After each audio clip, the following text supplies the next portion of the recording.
Bonjour tout le monde, j'espère que vous allez bien. Alors aujourd'hui, je vais investir 2000 $ sur eToro et je vais vous faire voir vraiment comment je vais faire. Donc dans des précédentes vidéos, je l'avais déjà dit, donc je vais mettre 200 $ sur un nouveau compte eToro et tout vous montrer. Donc ces 200 $, je vais les mettre sur des personnes à copier, donc sur du copy trading sur eToro. Donc je vais choisir les personnes là en live dans cette vidéo et au fil des mois, on va voir ensemble combien ça va me rapporter. Alors le but, c'est pas de faire du 100 ou du 200% dans l'année, mais plus du 10 à 20% par an. Donc en y passant très peu de temps. Donc on va voir si on y arrive. Donc là, j'ai créé un nouveau compte, donc Trading des tutos. J'ai mis 2000 $, enfin à peu près 2000 $, 1991 $, parce qu'il y a eu la conversion euro-dollar. Donc c'est parti. Donc ces 2000 $, je ne vais pas les mettre sur une seule personne, mais je vais les mettre sur plusieurs personnes, donc investir 200 ou 300 $ par personne. Donc j'en ai déjà sélectionné quelques-uns et je les ai mis dans mes favoris. Donc le premier que j'ai sélectionné, c'est Olivier Danvel. Donc lui, c'est un Français. Alors c'est l'un des rares sur la plateforme où je vois du positif tous les mois depuis quasiment 4 ans. Donc ça, j'aime bien déjà. Je vois que la personne ne prend pas énormément de risques. Elle ne va pas faire du moins 20% en un mois ou du plus 20% en un mois. Bon, par contre, bien sûr, elle ne gagne pas énormément dans l'année. Donc là, moi, mon objectif, c'est de faire du 10 à 20%. Là, il y a de fortes chances que ça soit du 10 ou moins de 10%. Mais vu que le risque est quand même assez faible, donc là, on le voit, indicateur 1. Ensuite, lui, il trade surtout sur les devises. Alors moi, je regarde ça souvent parce que je veux éviter les personnes qui tradent trop sur les crypto-monnaies. Je préfère les personnes qui tradent sur les autres actifs. Donc là, on voit 70% de semaines rentables. Il garde en moyenne les positions de 3,5 jours et il fait 23 trades par semaine. Ensuite, son portefeuille, on peut aller voir. Donc lui, il prend des positions de 0,5. Alors ça, c'est bien si je veux le copier avec 200 $, ça va ouvrir les positions. Si ce serait des positions de moins de 0,5, donc 0,4, et que je mets 200 $, mes trades ne seraient pas passés parce que c'est des trades qui feraient moins d'1 $. Donc en fait, dans le copy trading, là sur eToro, si les trades font moins d'1 $, donc sur la copie, ils ne sont pas pris en compte. Donc là, c'est bien, il est juste à la limite. Ensuite, on peut aller voir le graphique pour voir un peu les variations. Donc ça me paraît pas trop mal. Donc lui, je vais le copier et je vais mettre 200 $ déjà. Et je vais mettre un stop lose à 165. Alors je ne vais pas copier les trades ouverts, donc je ne le coche pas. Et je fais copier. Donc là, j'ai déjà ma première personne.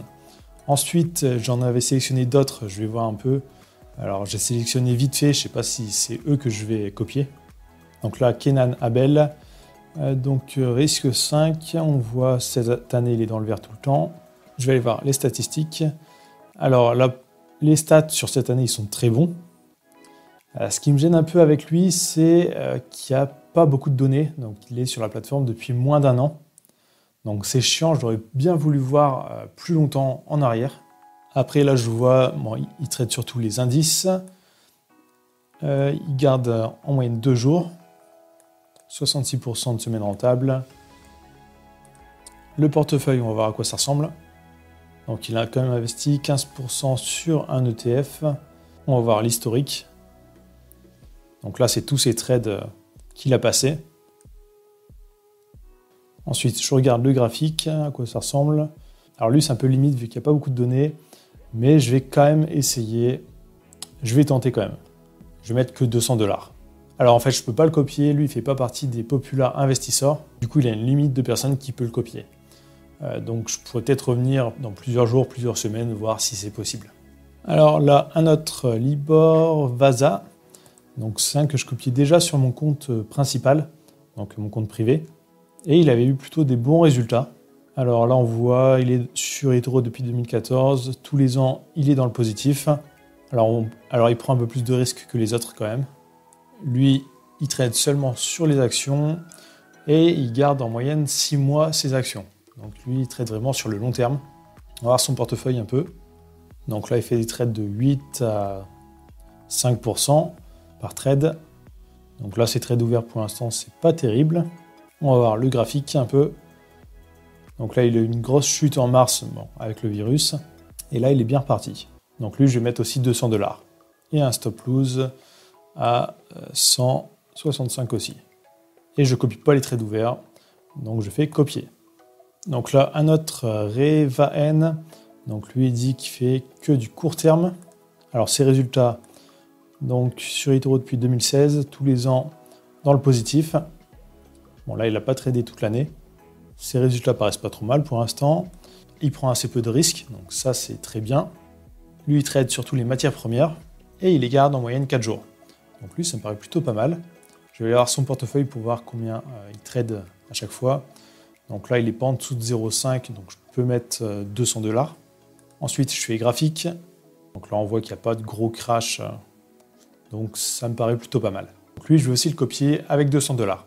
Alors pour l'instant, je l'ai copié avec 200$. Peut-être que j'en rajouterai sur ce trader plus tard au fil des mois. Et peut-être qu'il y a d'autres traders que j'arrêterai de suivre. Donc là, je vais mettre un stop loss aussi à 165.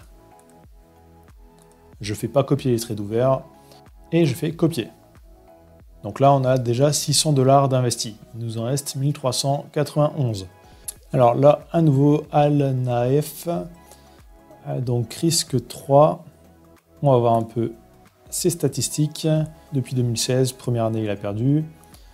Ensuite, bon, il a gagné régulièrement, avec quelques mois dans le négatif quand même. Là, les 3 premiers mois étaient dans le négatif aussi. Niveau de risque, on aurait pu perdre 12% en un an.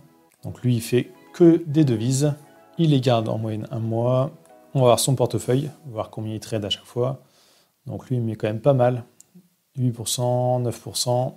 On va voir un peu le graphique.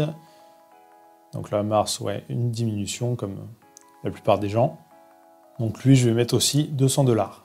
Donc 200, je mets un stop loss à 1065, toujours, allez, à 165. Je copie pas les trades ouverts et je fais copier. Donc là ensuite, un nouveau donc Social Investor.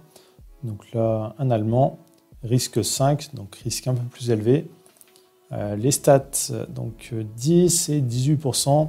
Donc là encore, il n'y a pas trop d'historique. Donc ça, c'est le truc qui me gêne un peu aussi.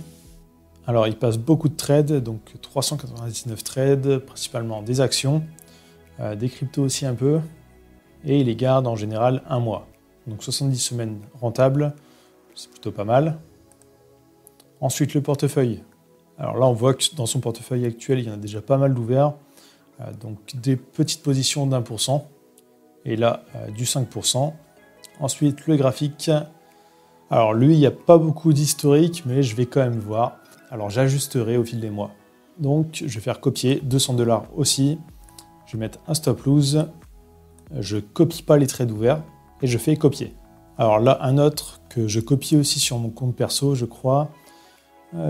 Lui, sur la dernière année, donc lui, risque 4. On va voir ses stats. Donc cette année, 2%. L'année dernière, 2% aussi. 2018 dans le négatif. Par contre, les autres années avant, il était plutôt pas mal. Alors lui, je sais pas trop là. Donc lui, je vais le mettre de côté. Ensuite, là, un autre 55. Donc lui, il prend très peu de risques aussi. On voit ses stats depuis 2015. Il y a juste l'année dernière où il était négatif d'1,83%.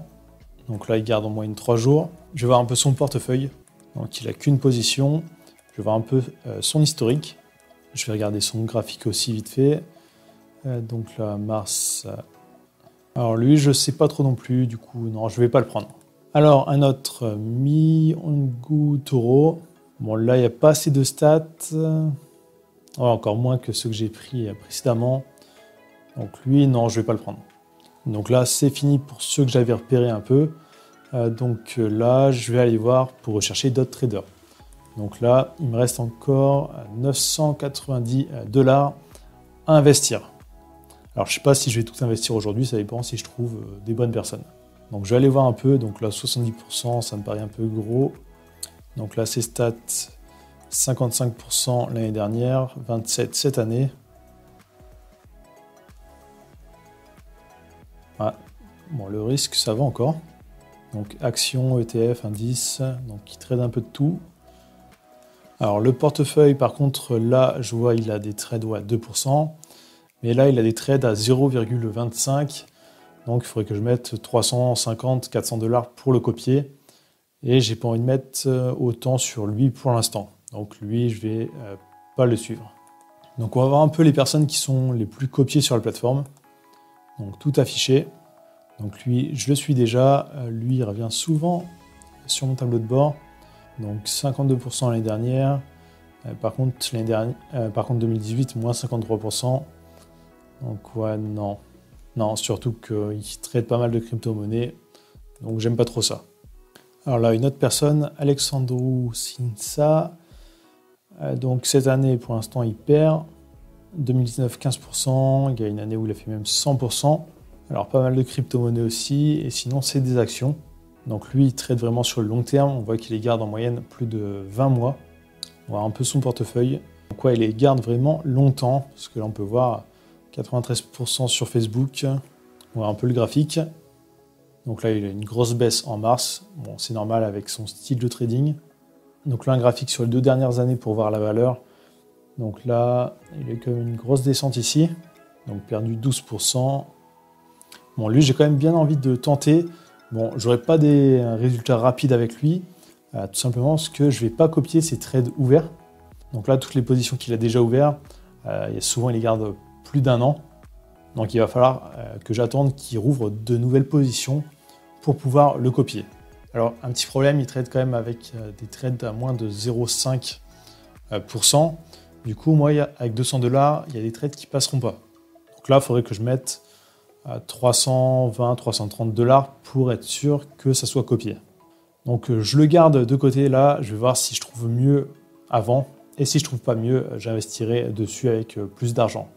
Donc là, il y en a un autre, Jarod76. Donc 20% cette année. On voit qu'il y a des années où il a fait plus 464%.